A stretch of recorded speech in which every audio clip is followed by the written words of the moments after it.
처음이야 파이썬 데이터 분석 기초 강의 시작합니다. 캑을 실습 타이타닉 생존자 예측 문제를 보겠습니다. 타이타닉 승객 데이터를 활용하여 생존 여부와 다양한 변수 간의 관계를 통계적으로 분석합니다. 생존은 영향이 미치는 주요 요인을 파악해보는 시간이 되겠습니다. 데이터 구조를 먼저 확인해 보겠습니다. 캑을 데이터에서 train.csv를 통해서 데이터를 불러오고 데이터 구조를 확인해 보겠습니다.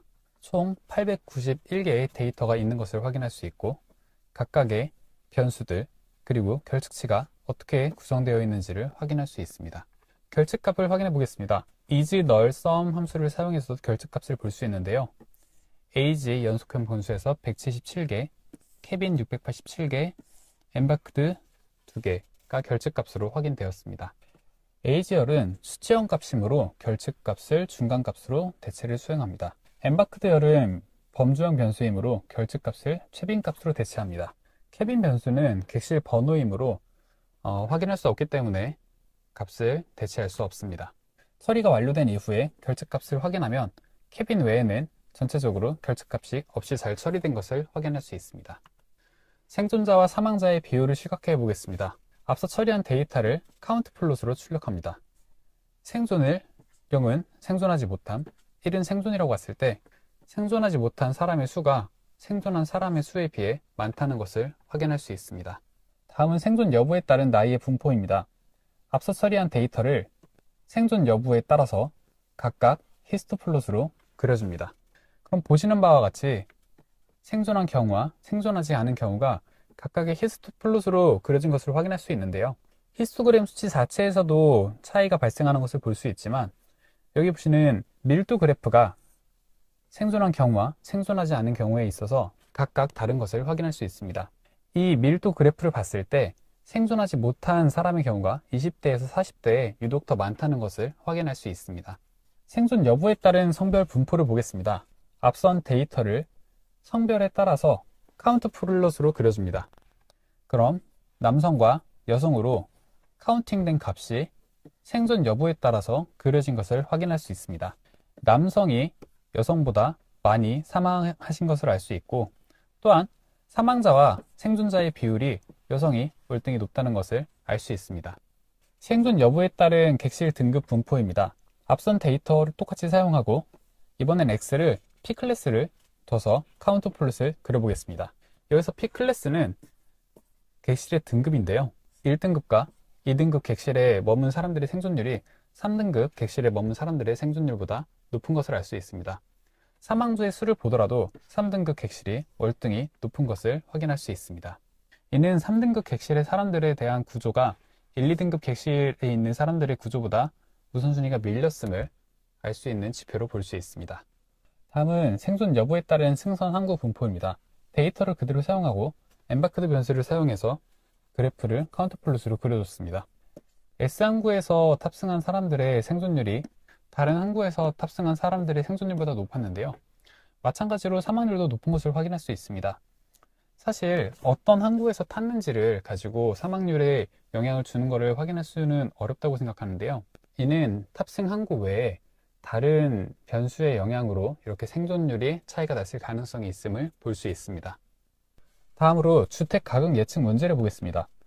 통계적 기법을 사용해서 각 특징이 주택 가격에 미치는 영향을 이해해 봅시다. 가격을 예측할 때 중요한 요인이 무엇인지를 파악해 봅시다. 먼저 데이터의 구조를 확인해 보겠습니다. 캑을에서 다운받은 데이터를 읽어와서 구조를 확인했습니다.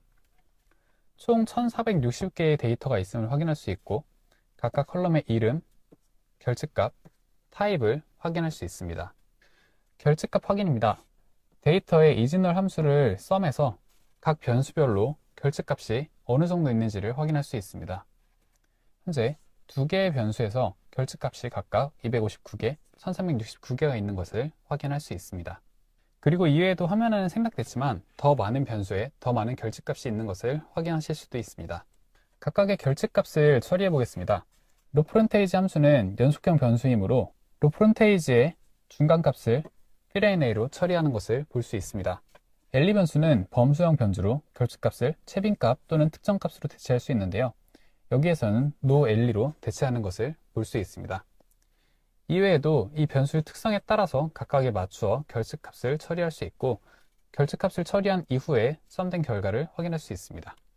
데이터의 분포를 확인해 보겠습니다. 주택 가격이 어떻게 분포되어 있는지를 시각화해 보겠습니다.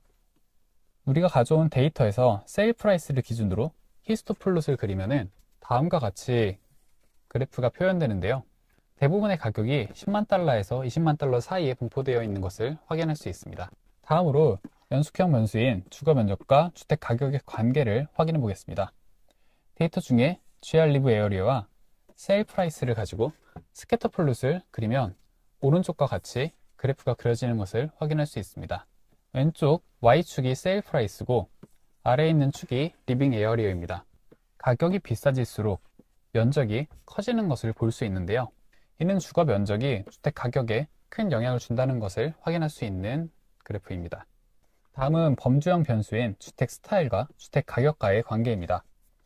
하우스 스타일과 세일 프라이스를 박스 플롯으로 그린 것을 확인하실 수 있는데요. 앞에 있는 숫자는 층수이고 뒤에 있는 것은 주택의 스타일입니다. 박스 플롯을 보시면 주택의 스타일에 따라서 가격 차이가 많이 발생하는 부분을 보실 수 있는데요.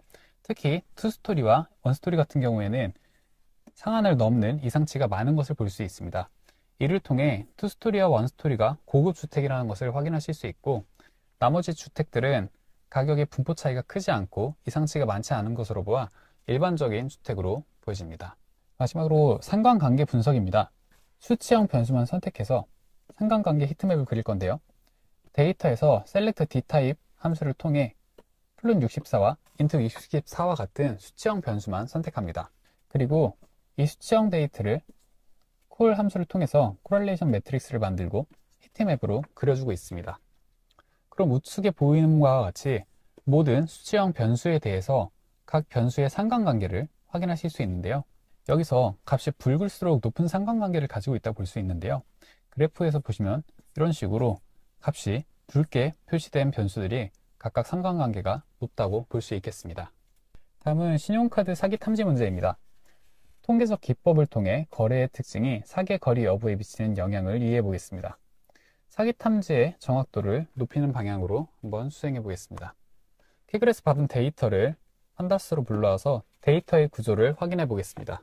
총 28만 4,807개의 데이터가 있는 것을 확인할 수 있고, 화면에 보이는 상에서는 결측값은 없는 것으로 dtype은 플롯 64로 통일되어 있는 것을 확인할 수 있습니다. 결측값을 isNullSum 함수를 통해서 확인해 보겠습니다. 현재 보이는 결측값은 없는 것을 확인할 수 있습니다. 데이터 불균형 문제를 확인해 보겠습니다. 저희는 신용카드 사기를 탐지하기 위해서 데이터를 확인하고 있기 때문에 사기 거래와 정상 거래의 비율을 시각화해 보겠습니다. 모든 데이터의 X클래스, 현재 이 데이터에서는 클래스가 사기인지 정상인지를 나타내고 있는데요. 이 값을 카운트 플롯으로 그려보겠습니다.